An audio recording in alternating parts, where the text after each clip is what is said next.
But thank you all for being here today. This is going to be the games as a career slash full-time gig slash full-time job talk. My name is Chris Backe, it rhymes with hockey, and I have just a couple things to show about myself before we get started here. Who am I? My name again is Chris Backe, rhymes with hockey. I have designed easily over 100 games at this point. I'm the publisher or the co-creator of No Box Games, which is print and play games with no assembly required. I also keep a database service called Tabletop Publishers, which focuses on helping designers pitch their games more efficiently, pitch them better, saving them hopefully lots of time researching every publisher under the sun and only focusing on the short list of publishers, if you will. I'm also an editor, proofreader, and developer. So if you're looking for an editor for your rulebook or whatnot, feel free to give me a call. I'm originally from the Chicago area in the US, and my wife and I now live in Birmingham, England, and we've been here for about 3 years at this point. So one of the first big questions people have when they ask, where they're curious about the full-time life, either in terms of time or money, is where does the money come from? How do you make a full-time income from this? And here it is. Here's kind of the broad breakdown. And this obviously shifts from month to month, but as a general overall year-on-year sort of thing, this is about where the money's come from for the most part over the past year.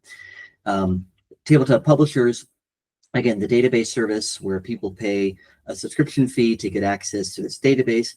This is about 25% of my income right now. Editing and proofreading sometimes goes up, sometimes comes down, but this is also another 25% or so.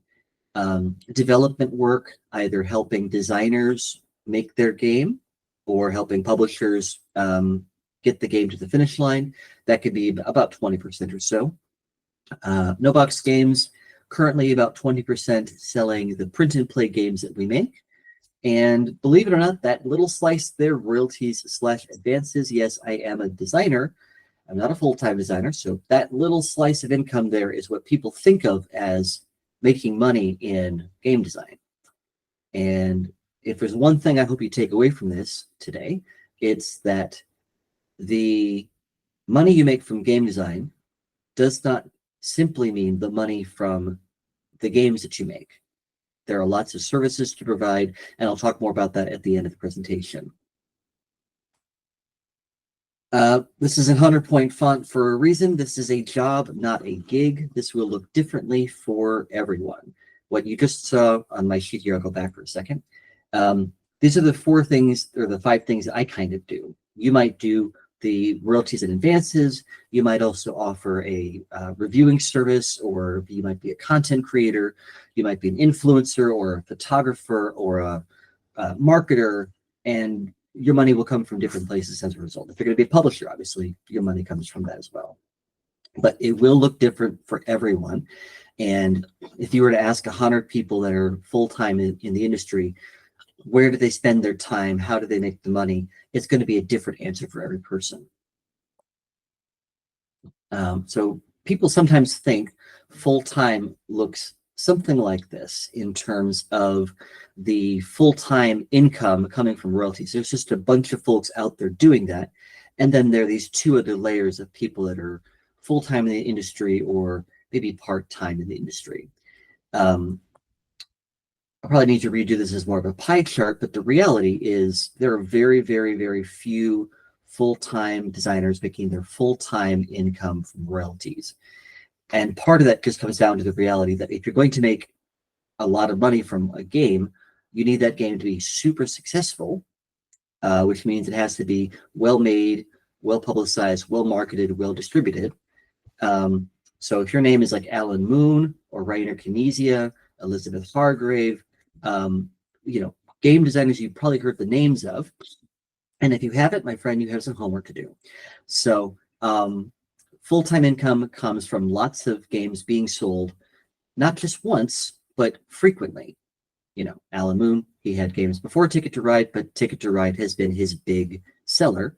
and not just the first one, but every other Ticket to Ride that's come out since then. That's been a nice evergreen game, so it's come out and done a lot of things. Other full-time people in the industry, this is where I put myself. So in terms of, doing a lot of different things in the industry to make money is kind of where I am. And if you do content creation, or if you've ever been paid at some point in your board game design career, you might be in that part-time people in the industry section, and there's a lot more of you than you think there are. And this is something I'll talk about more. There are pros and cons to being full-time. There are pros and cons to being part-time, treating it as a job versus treating it as a hobby. You are not better just because you're full-time, just busier. So a great example of this, on the day we record this, I have a call with a co-designer. I talked to a bunch of different people about a bunch of different things. I'm working on a new version of Tabletop Publishers, so I'm talking with my tech team for that. I caught up with a colleague in the tabletop industry.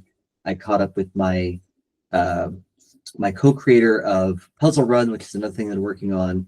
I'll be doing some playtesting later tonight, and all of this is going to need to fit around the other things that I'm doing, which includes making games, getting ready for UK Games Expo, and going to the gym and running and all these other things. So you're not better because you're full-time, just busier. This is the fourth or fifth call that I've had today. I had a meeting with the tech team working on Tabletop Publishers. I caught up with the industry friend. I caught up with my co-founder of Puzzle Run, and I'll be doing some playtesting later tonight. So all of these things are pieces to the puzzle that create the full-time life, I guess, so to speak. Between this, I'm also helping to review the rules for our upcoming game from NoBox, and I'm desperately trying to figure out who I want to pitch for the UK Games Expo. So again, lots of pieces to the puzzle here that are part of making or trying to make a full-time living. And again, you're not better just because you're full-time. You're just a lot busier. Talk to any board game publisher out there who is full-time or staff on their shop, and they may not even be able to tell you how busy they are because of all the things they want to do. Okay, so another element of being another 100-point element, being a part-timer can be very rewarding in many ways. As a full-timer, for better and worse, I have deadlines.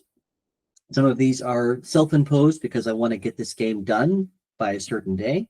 Some of them are based on the fact that if I want to do a Kickstarter in July for Starfront Scouting Academy, we need to make sure we have the art ready before that. We need to have time for the reviewers to get their copies and review it, which means we need to find the reviewers we want to work with and have a game that's ready to go.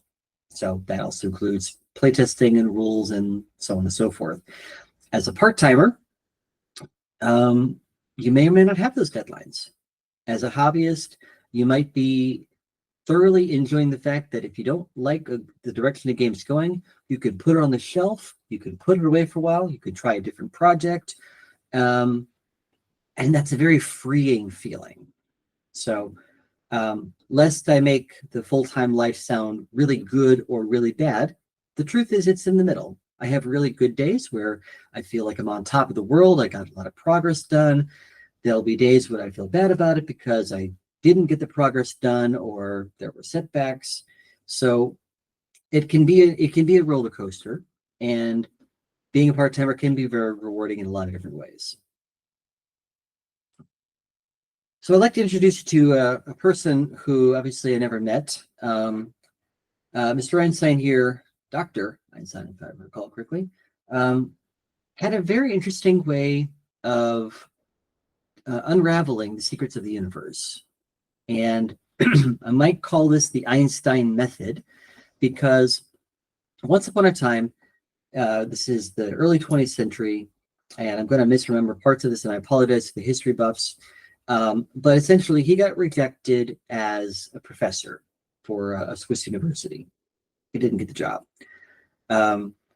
Still needed to work, of course, so he found a job at the Swiss Patent Office, where he was basically a mid-level bureaucrat reviewing patent applications. And so this was his 9-to-5 job. It was a mentally undemanding job, and because it was mentally undemanding, it allowed him to keep some energy for the end of the day. It left time for him to explore his interests, which just happened to be discovering the secrets of the universe and talking about theoretical physics that will still go over my head for the rest of time. So his method, which I'm sure he didn't think of it as a method, but his job paid his bills.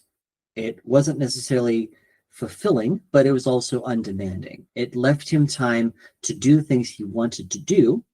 And during the 7 years that he was the patent applications officer, he wrote some 24 articles on theoretical physics and really established himself as as one of the folks to listen to. So there's no money in discovering the secrets of the universe, apparently, but there was money in helping people with their patent offices or patent applications. And then that gave him the time and freedom to do the things he wanted to do. So full-time gig in the industry may or may not be the thing that's going to give you the time and energy to do the thing you want to do. But you're here talking, you're here to listen to me talk about how to be a full-timer in the industry, or to be a full-time game designer, or to be in the industry full-time.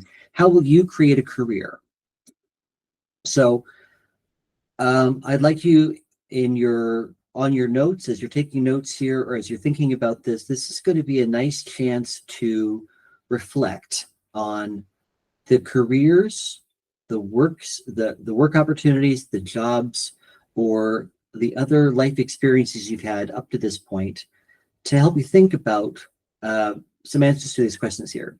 You don't need to answer these for me or anyone else here, but if you do have these answers coming to mind offhand, write them down. And also for bonus points, write down the questions so that you know what you're trying to answer. First and foremost, what skills transfer from your previous jobs? How do these skills you've already accrued help you? And how would they help you in the world of board games? Who are you creating value for? Are you creating value for players, for companies, for a business you start yourself, like an entrepreneur? How are you going to be creating value, but also really think about who you're creating value for? With no box games, the print and play games with no assembly required, I'm creating value for people who want cheap games, and for people who don't mind printing the games off themselves. With tabletop publishers, I'm creating value for designers, and whenever I'm editing a rulebook, I'm creating value for that publisher or designer to help them put forth the best version of their game that they can. So however you want to make money, you need this clear understanding of who you're helping, who you're creating value for. How can you be useful in the industry? Playing games is awesome. Playing games on camera, kind of like any number of YouTube folks or influencers, that is a totally valuable way to be in the industry. Look at what Shut Up and Sit Down has done. Look at what Will Wheaton did with tabletop way back in the day. So lots of different ways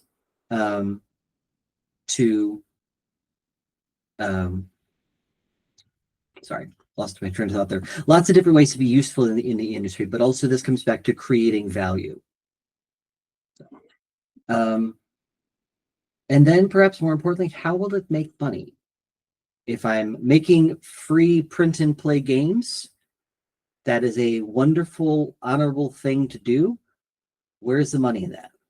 A full-time income needs to come from somewhere.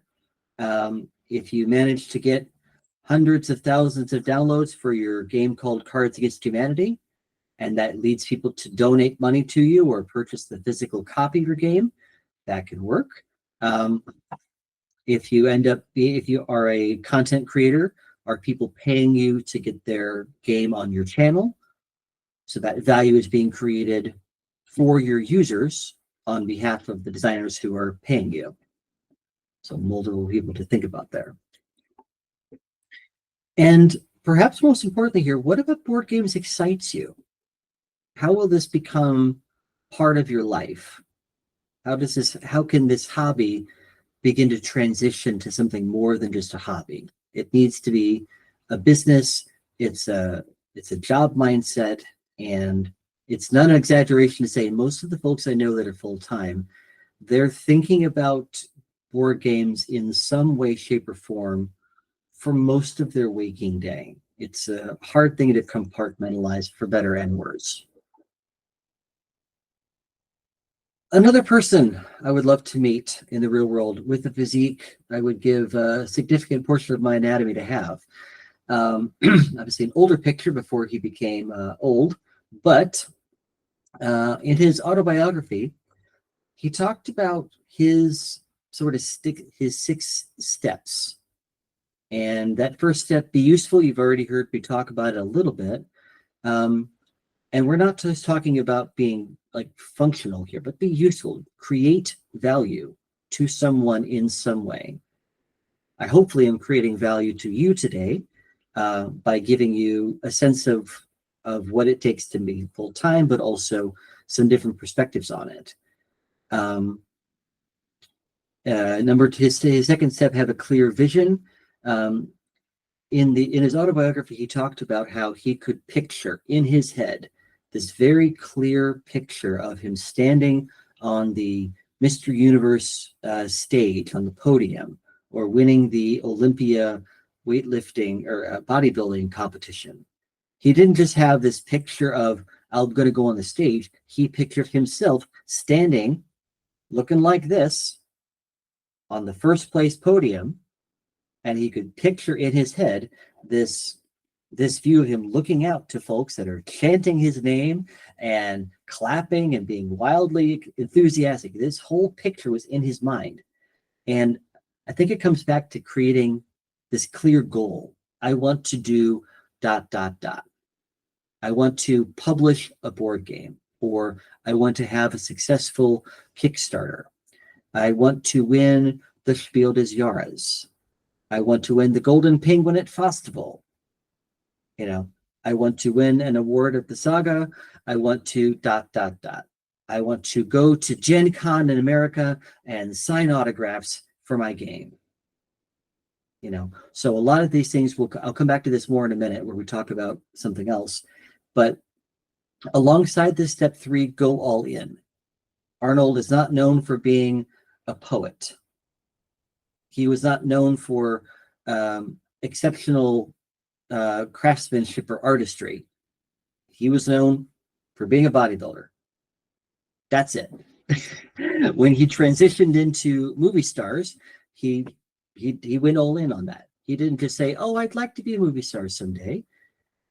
He went all in. He found the agent. He began learning. Had like professional accent coaches to help him out. Later on, he became the governor of California, one of the biggest states in the U.S. And as part of that, as part of his riches, he was able to become a philanthropist. So all of these different things, I don't see him doing all 4 of these things at once, but doing one thing and putting your whole heart in it, which leads into step 4, work your butt off. You do not get muscles like this walking on a treadmill for 20 minutes a day, friends. If that were the case, everyone would have them. You get muscles like that from putting more weight on the dumbbell or the barbell than your muscles can possibly handle, and you keep freaking going. and your muscles have to build to recover. And just when they think they've recovered, you put even more weight on that barbell or that dumbbell. It's a hardcore method that I cannot recommend myself personally, because I think I would go insane trying to do that much work. But we see the results of it. Point 5, step 5, the positive mindset, understanding that you're going to appeal to more folks with honey than vinegar. But beyond that, being able to learn how to share your vision with people is part and parcel of that. I want to help you guys become great game designers, and I want to help you become full-time, because this grows the pie for everyone. And getting more people to make amazing games, it's the classic saying is the rising tide lifts all boats. So when he learned to share his vision, he's obviously trying to convince people, here's what I want to do. Here's the clear picture I have of what I want to do. Would you like to be a part of that? Okay, so we've talked about other people's ambitions for their lives. And I'm going to come back to what we talked about briefly earlier about what you want to do with your games and where you want to take them. And this is a part where I'll call it choose your own ambition, because everyone's ambitions for their games are and can be different. I might have 2 different ambitions for 2 different games. I still pitch some of my games to publishers in the hopes of getting them to develop it and print it and so on. I have some ambitions for my print-and-play games. So this ambition can be decided on a game-by-game basis, or just this is what I want to do with a game. So making 5 copies of your game to give to friends and family, whether it's a print-on-demand service or you hand make it, that is a totally valid level of ambition. If you want to sell some copies on the Game Crafter, on the American print-on-demand site, that is a totally valid level of ambition. If you want to self-publish or crowdfund your game, again, totally valid level of ambition. There's no wrong answer here. If you want to pitch a publisher with the games that you made, totally valid.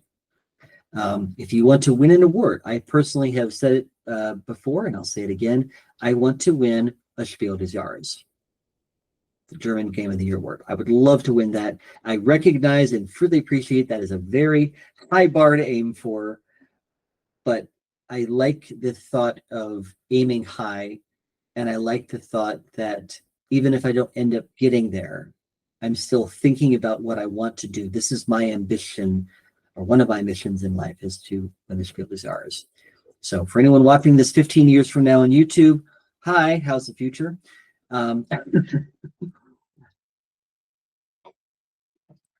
Okay, so all of these ambitions are valid. Only some of them are useful if you're thinking about this as a full-time job or gig or career.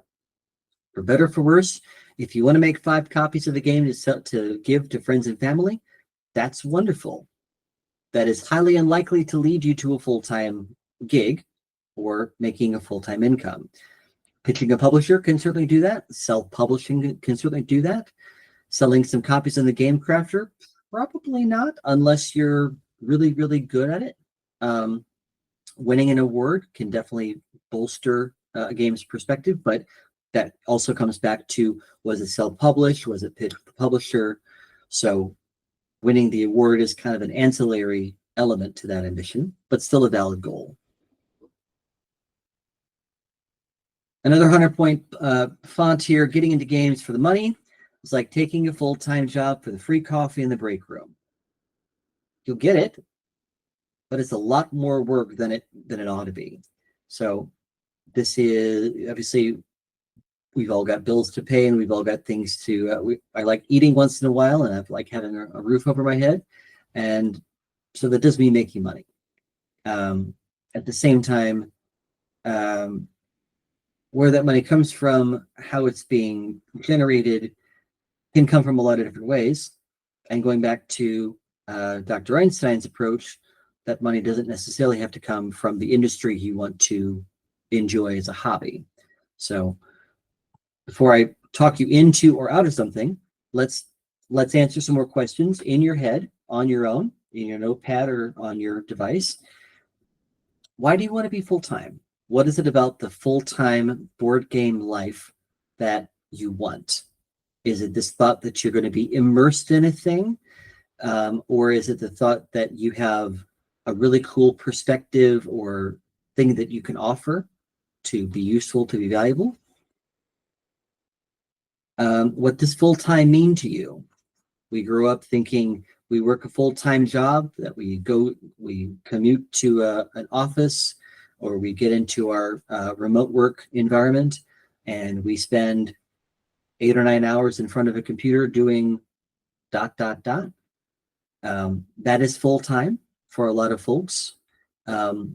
Full-time for me can be trying to make progress on a lot of different projects, and one day will look very different from the next because there'll be a deadline, or there's my co-partner, my founder wants to make sure something's done, and there's a lot of different ways to pursue that.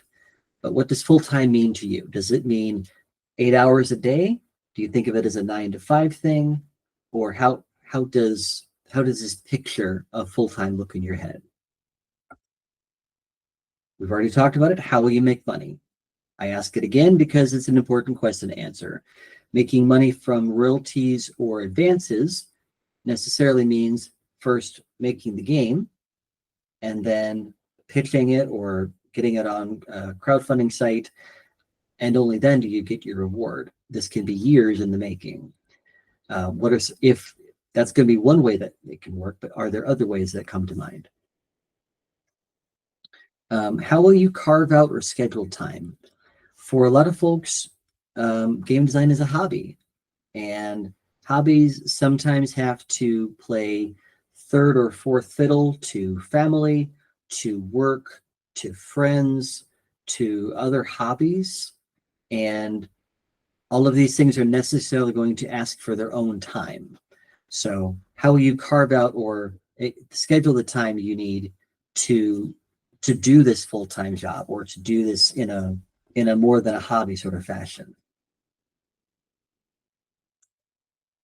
And what other alternatives are there? Is there some version of going professional or making board games as a business that isn't full-time? I'm using air quotes here. Is there some amount of time that would interest you? Because there's a whole spectrum here, right? We might spend 1 hour a month making board games, or we could spend 10 hours a day, just as the other sort of extreme. And anywhere along this sort of spectrum, again, it's totally valid. You might not need 10 hours a day making games to make a full-time income. And if you're able to do that, please leave the next talk here next month so I can follow along here. Okay, coming up on the end here, don't quit your day job until you have some emergency savings in the bank. You're making more than your day job. You're ready to start a business, and you know the value that you're creating. And I say this because the last thing I would want to see anyone do is jump out of their chair and go, right, I can't wait to go full-time in the industry, because on a purely practical note, that money you want to make won't be coming in for a while. That's where the emergency savings comes in. If you have a spouse or a family, money's got to come from somewhere. Ready to start a business on your own, and you know the value you're creating and also who you're creating it for.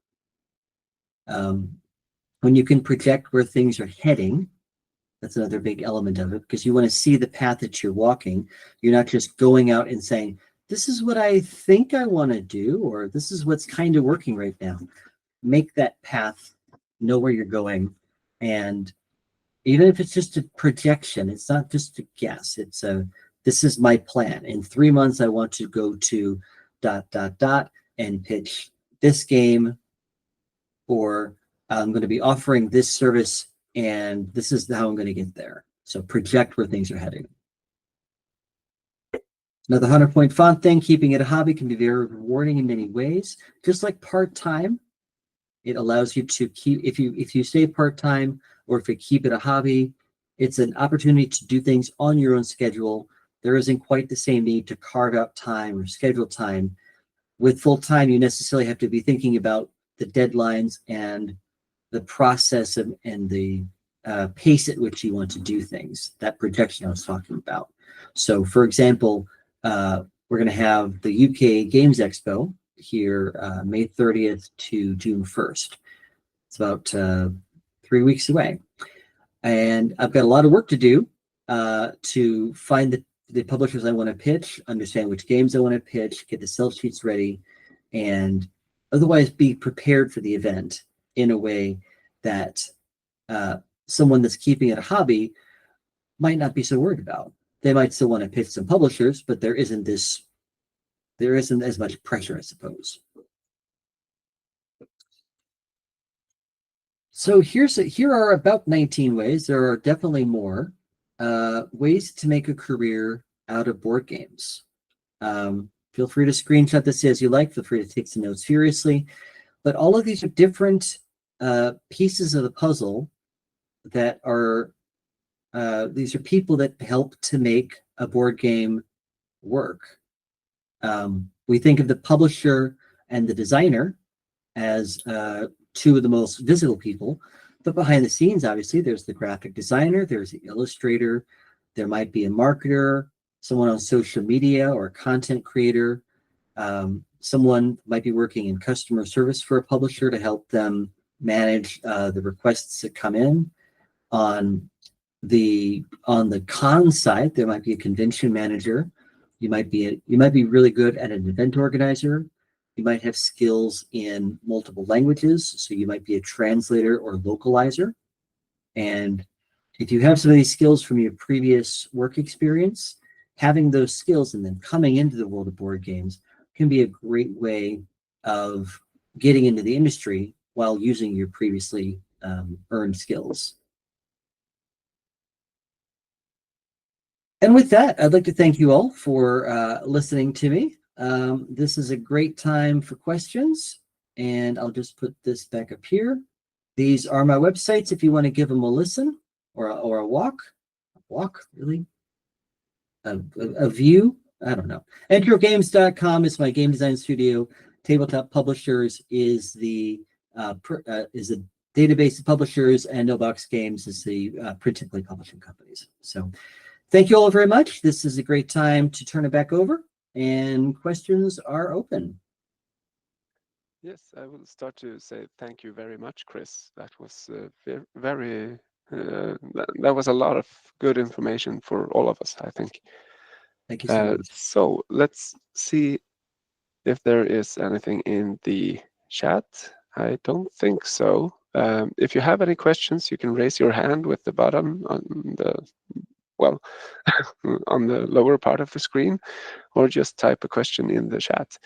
But since no one has yet, I will start. And you were showing us a graph before of the division about how much money you get from each of the different parts of game design.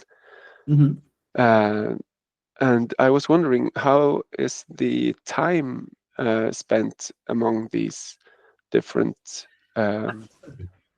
pie shares, so to speak? Yeah. Okay. Good question. So the average time roughly correlates with the percentage of money that comes in, with the exception of the royalties and advances.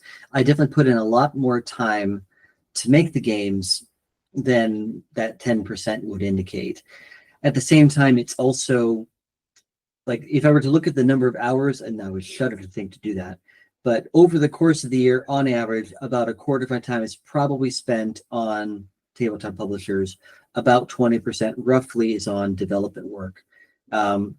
With Tabletop Publishers, we're going to be deploying a new version of the site with the tech team fairly soon, so I'm spending a lot more time on that right now. In a month or so, I'm going to be spending a lot more time with No Box in order to get that game Starfront ready to go in July. In So there's definitely a seasonality to it all. So I probably won't be spending as much time in the next little while with editing and proofreading. Always open to jobs, of course, but for the most part, I'm expecting to spend more time on those things. Development work can be kind of hit or miss. There are times when I'll spend a lot of time to earn my money. And then there are times when I'm able to provide a lot of value in a short period of time.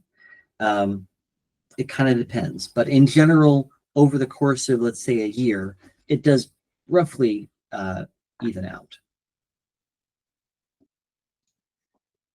Okay, thank you. And well, I'll just do a follow-up question then. I was wondering, how much time would you say you spend on game design in a like in a regular week? Okay. In terms of designing games, it's going to be anywhere between 10 and 20 hours. In an average week, there'll be something in terms of like iterating games, making games, working on games, playtesting games, creating new versions of graphics and so on, balancing things in spreadsheets, writing rules, at least 10 to 20 hours, sometimes more. A lot of the time is going to be focused on the businesses, as we talked about. And again, this very much changes up and down a little bit. Right now, there are at least 6 games that need to be worked on or iterated on before they can be tested again. And necessarily trying to balance that alongside all of the other things to do. Okay, thank you. And I can see Daniel has a question as well. Yes, I do. I hope you can hear me. I'm out and about, so to speak. I'm in my car right now. Yeah. So, I was curious because you might have mentioned this at some point, but you used to have another day job, I'm assuming, and I was wondering what if you did, what was that day job, and was there some specific event that triggered you to go full time and quit your day job, basically? Okay, so I graduated college in 2004. I had a number of jobs after that you always have when you're 20-something. I did retail. I worked as an accountant for a while. I sold some mattresses. And then in 2008, I got a job teaching English in South Korea. Did that for 5 years, really enjoyed my time in Seoul, met my now wife. And then while I was there, I started a travel blog. And after we left Korea in 2013, I continued to do travel blogging, travel writing, photography, things like that. So that was sort of my job, working for myself before game design. And I learned quickly that if I want to make enough money to live on, I'm going to have to work my butt off. Travel blogging is probably even harder to make a living in than board games, if you can believe it. At some point, I think it was so it was 2016, where I made my first game, and I really enjoyed the process of making games. I loved the feeling of making fun, and that kind of began the slow shift away from travel blogging into board game design. For about a year and a half, I was doing them both, and it's a wonderful bit of creativity when you can kind of go back and forth between two creative aspects. Tommy from the chat, how would you judge starting or joining the board gaming industry in 2025? This is a really fun time to join anything. We are in a golden age of board games, and this is a double-edged sword. Obviously, when there are so many games coming out, there's so much competition, there's so many things to kind of be around you. One thing that I do love about the board game industry, we might technically be competitors because we're all designing games for publishers, but you are my friends. You are my playtesters. You are my allies in helping me make the best version of my game. A lot of game designers are my clients. They're my customers. So for things like that, it would be easy to be really cynical, like, oh, they're my competition. I can't share my ideas with them ever. You can't have that in this industry. So starting or joining the board gaming industry is probably harder than it's ever been because of those factors. There's a lot more people doing these things. And my encouragement would be join the communities, the Facebook communities, the Discord communities.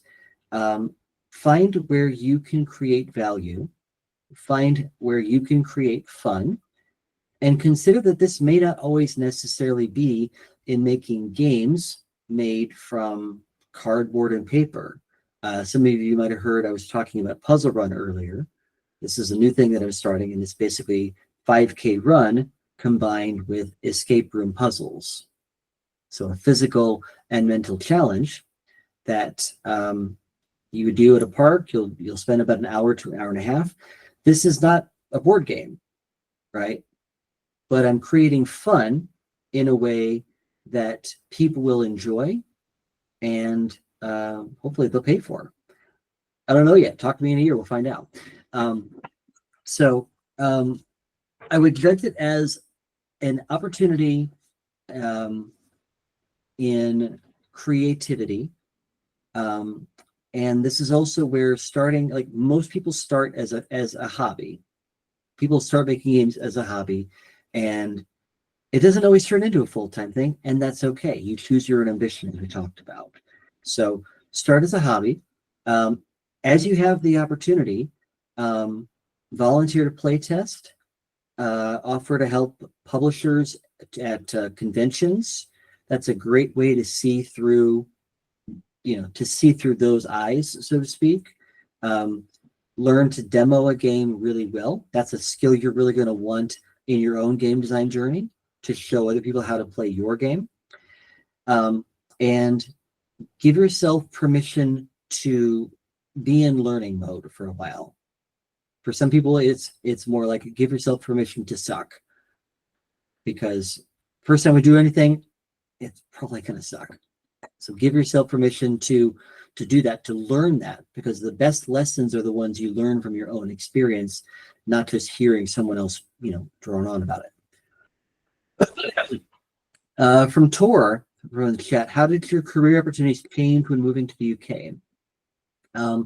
Great question. So I moved here about 3 years ago. Before that, I was a digital nomad, and my wife and I would move to a new country every few months.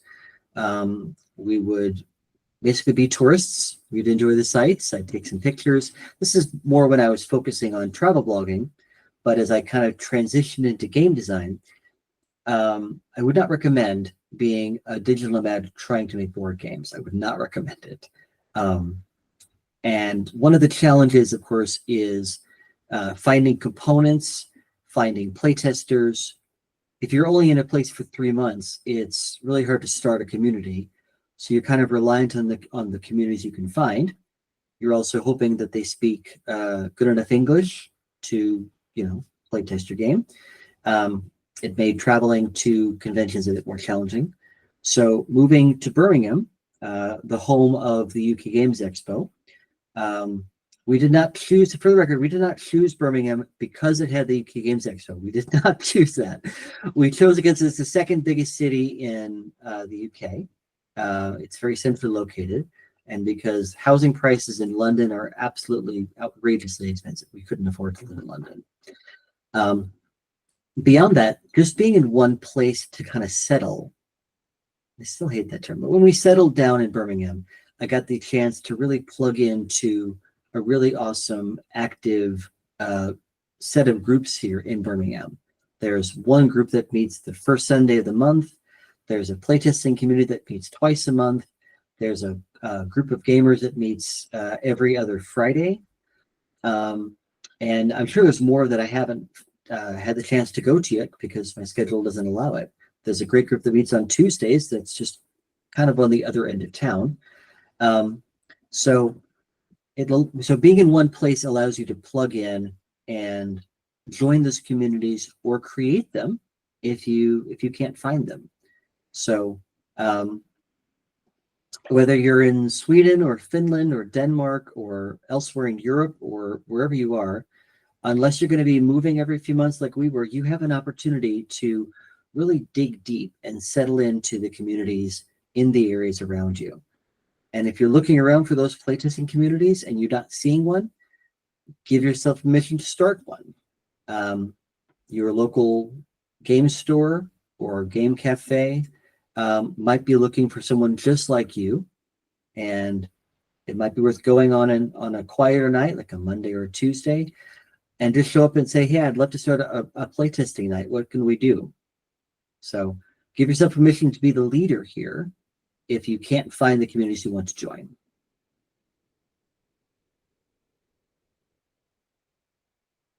Other questions in the chat? Other questions people have? I have another question. Please. I'm still hung up about the timing aspect of the working full-time in the industry. So I was thinking about what time of year is the most busy for you? Days that end in Y. That's a good answer. Yeah. I wish so. The seasonality I was talking about was more about how different projects will require more time at some times of the year and less time at the others. So, for example, I'm going to need to spend more time gearing up to pitch publishers, finish my own research for the UK Games Expo, which is later this month, in preparation for the Kickstarter we want to do in July for our No Box game. I'm going to be spending more time on that to gear up for that. So other projects will necessarily take a back seat to that. But once those projects have been completed or once they're done, that leaves more time for the other projects to come out to play. So it's roughly, so it would be very difficult for me to say, oh, I only work 20 hours a week on this during the month of October. That's not the case. It's generally a pretty consistent, am I awake? Is it a day that ends in Y? But more time on some projects, less time on others. That's good. Okay. Tommy, do you recommend self-publishing, partnering with the publisher, or using crowdfunding platforms like Kickstarter? So the simple answer is partnering with the publisher and crowdfunding a game or self-publishing. Each of these has their own sort of pros and cons. And the kind of the acid test to think about here is going to be how much control do you want, and how much do you want to be in business for yourself? I actually did write a post about this that I'll put in the chat here. So I'll try to give the short version of the answer here. Please feel free to go to the blog post I just put in the chat to read more. But essentially, this is a really solid question, and these are the two most common sort of doors that you'll find. As a crowdfunding self-publisher, the buck stops with you. You have complete control over all of the different aspects of your game. Any of the profit ends up in your pockets instead of the publisher's pockets, and you can move as fast or as slow as you want, but you are running a business. If you just want to make games and you just want to like pitch your games to publishers, that might be the way to go with that. If you're okay with running a business, then absolutely look at self-publishing. Recognize how the self-publishers that have come before you will have lessons to teach you, both the ones that have been successful and the ones that failed. And yeah, so self-publishing can be a ton of work. There is a lot of things to do just to making a one-page print and play. We get to cut out the manufacturing, the distribution, the shipping, but it's still, I got to make a great game. Then I've got to work with an artist. Then I've got to work with reviewers. Then I got to make sure the Kickstarter page looks good. Then we have to run the campaign. Then we have to deliver the campaign. And a lot of these things are easier because of the nature of our print-to-play games. But there's still a lot of work to do there. We have more work. Yeah, self-publishing is more work, but it's work that you choose and is under your control. Pitching publishers, they have the relationship, they do all the distribution, they do the manufacturing. So when pitching a publisher, your focus can be on designing games and less about worrying about the business stuff. You'll still want to understand, as you can, something about how games are manufactured in the interest of making games that are realistic and manufacturable for the type of game you want to make. Just as an example, party games are known for being on the low end of prices, so $15, $20, $25. If you made a party game that had to be sold at $80, you're going to have a very hard time finding a publisher for that, because that's outside of the normal sort of price range. It's also worth acknowledging that there are a couple of other doors here. The Game Crafter as a print-on-demand company, where you upload your files, and when someone orders your game, their factory in, I want to say Minnesota, the Midwestern part of the US, prints off a copy and puts it in a box and then sends it off to them. You won't sell as many copies, most likely, but it is a great way of dipping your toe into the world of self-publishing without having to invest a ton of money up front. And of course, do-it-yourself or print-and-play games may also be a thing to consider. That form factor, that form factor may not work really well for some games, but it might work perfectly for other games. And of course, as a print-and-play game, it's digital distribution. So at the end of the Kickstarter, we'll send a link to a Google Drive folder or a Dropbox folder, and that gives you the game, just a few weeks after the campaign is over. So lots of different things to think about here. I have done the crowdfunding route. I've done the partnering with the publisher route. And again, each has their own pros and cons.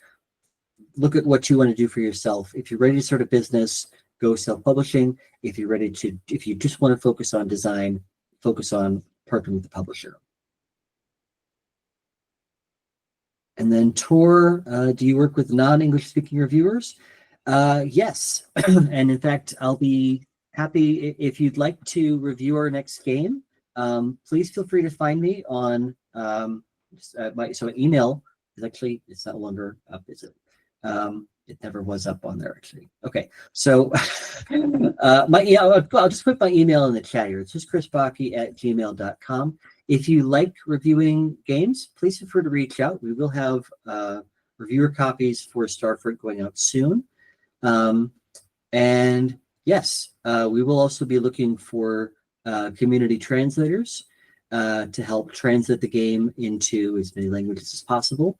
One great thing about print-to-play games, because there is no shipping to worry about, with Spies we had 18 languages. And that was a wonderful experience to get our game out there for folks to enjoy. We had a Hebrew version of the game. I don't know how many people played the Hebrew version of Spies, but I'm glad we had it because anyone can get that version of the game and play it. I think we had a Hungarian version as well. So all of these different languages just helps to increase the reach of the game, is my hope.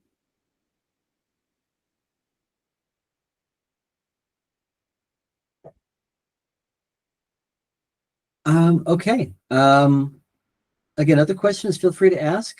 Tobias? Okay, I just see one from one more from Tommy here. What are the common mistakes new designers make when trying to go full-time? Forgetting how long it takes to make the money. That's probably the biggest mistake. It's going to take time. Like if you were to start an Amazon business, drop shipping stuff, or if you were to put out your shingles, so to speak, you start offering a service of some way, and you start delivering that service, and they pay you for that. those sorts of things will have more a quicker turnaround, if you will. Because as a designer, you may have a pipeline. You may have games that are in pitching. You might have games that are in playtesting, or games that are early on in concept. And so your games in pitching, that might be near the end of your pipeline, but that's just the design pipeline. There's still the pipeline of artists, of art or illustration. And if you're self-publishing, that whole process of getting a game ready to crowdfund, or the pipeline of pitching, which gets it into the publisher's pipeline. So that's why I was saying, don't quit your day job until it's already making you money and you have a clear vision of where you want to go with it. You can be part-time, but taking it seriously, not just as a hobby, but as a job. You can do that for a long time alongside your full-time job, and your full-time job can help you, create those savings to enable you to do that. Beyond that, trying to do everything themselves. When I started No Box Games, I basically followed an exercise I found in a book called What Color is Your Parachute? And that exercise is basically A plus B equals C. So C is the complete, exhaustive list of things that need doing for a project. So just think of the most complete checklist of what you need to do to make a game. All of these things in one long list. A is the subset of those things that you can do, you're willing to do, you're willing to learn, or you can tolerate doing. The things you can do are in column A. This leaves column B, the things you can't do, you don't want to do, you don't have the skills to do, and those are the things that need to be filled by someone else, people you hire, co-founders, whatever. So with No Box Games, I wanted to make print-to-play games. I could playtest the game. I could design the game. I could get the art up to a prototype standard. I could make a website. I could not or did not want to do all of the marketing for the game. And I couldn't do the professional art or illustration that I knew would be needed. So for No Box, I wanted 2 co-founders, a marketer and an artist/illustrator. If I tried to do all of these things myself, it would have taken a lot longer to get off the ground, and it probably wouldn't have been as good. So thinking you have to do it yourself is the mistake. You're part of a community, you're part of a team, and whether you're looking at that team as being the full extension of that, everyone that's helping you, everyone that joins your Facebook group, everyone that playtests your games, yes, those are all part of your team. You're not doing all this alone.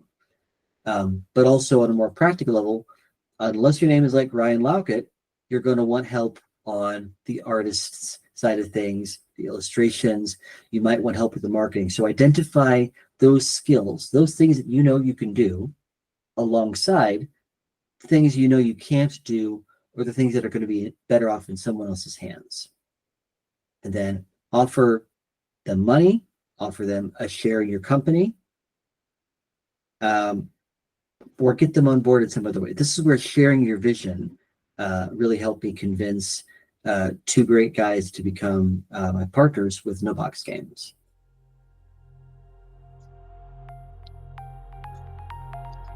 Okay, thank you. I think that wraps up the Q&A.